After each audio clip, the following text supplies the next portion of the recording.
Cricket বোর্ডের নতুন সভাপতি ফারুক আহমেদ তৃণমূল থেকে ক্রিকেটার তুলে আনতে বড় ভূমিকা রাখবেন বলে মনে করেন সাবেক অধিনায়ক খালেদ মাসুদ পাইলট।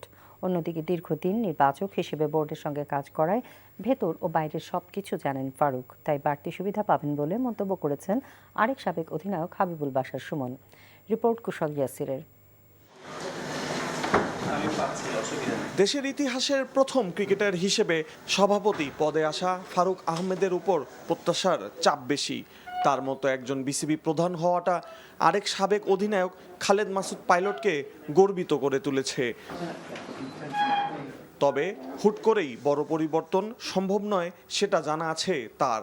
নতুন সভাপতিকে তৃণমূল থেকে মেধা তুলে আনার আহ্বান জানিয়েছেন পাইলট। হাজার হাজার ছেলে, লাখ লাখ ছেলে বিভিন্ন জেলা পর্যায়ে খেলছে, উপজেলা পর্যায়ে খেলছে, তারা স্বপ্নও দেখছে, কিন্তু স্বপ্নগুলো হয়তো দেখা যে ভেঙে যাচ্ছে। প্রসেসিং করে একটা প্লেয়ার তৈরি হয়, কিন্তু একটা এভারেজ প্লেয়ার হয়, কিন্তু যারা গড গিফটেড প্লেয়ার কোথায় জন্মিয়েছে বলা খুব কঠিন। ফারুক ভাইয়ের মাধ্যমে এখন যেহেতু উনি নতুন প্রেসিডেন্ট এবং উনি খেলার নার্ভ জানেন, সবচেয়ে বড় কথা। আমি শিওর যে উনি ওনার মেধা দিয়ে কাকে কোথায় কোন জায়গায় লাগানো উচিত সেটা সুন্দর ইমপ্লিমেন্ট করা এবং সময় নিয়ে না, যত তাড়াতাড়ি পারা যায় যে এই জায়গাগুলো ক্লিন করে দেওয়া। ফারুক আহমেদ নেতৃত্বাধীন নির্বাচক প্যানেলের সদস্য ছিলেন হাবিবুল বাশার সুমন। এবার ফারুকের অধীনেই বিসিবির নারী বিভাগ সামলাবেন তিনি। ফারুক ভাইয়ের সাথে অনেক কাজ করেছে, তো ফারুক সেই নামটা চলে আসে আর কি। উনি ক্রিকেটটা খেলেছেন, উনি নির্বাচক হিসেবে কাজ করেছেন, বোর্ডের সাথেও কাজ করেছেন, পরেও আসলে অনেক কিছু অবজার্ভ করেছেন, তো উনি ভিতরে এবং বাইরে সব কিছু জানেন। আমরা যদি তাকে একটু সময় দিই, আমরা সবাই যদি তাকে সহযোগিতা করি, অনেক কিছুই হয়তো ঠিক মতো হয়ে যাবে সব কিছু। নতুন বোর্ড প্রধানের হাত ধরে ভালো কিছুর আশাই করছেন সাবেক অধিনায়করা। কুশল ইয়াসির, এনটিভি নিউজ, ঢাকা।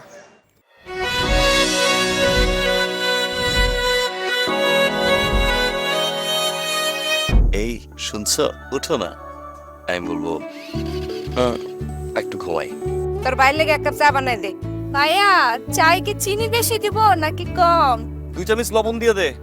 চোখেতে হাত ছুঁয়ে আছে সাজানো পথ চলা, কথা বলা যেন শেষ না। আমি যে বিয়ে করছি, আমার যে বউটা একটু ঘোরা উচিত, কারো মাথায় আছে?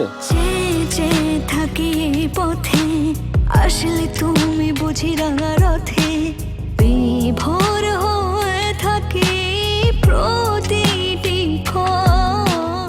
ডাক্তারের কাছে যাবো স্যার। আমার একটু নিয়ে চলেন না।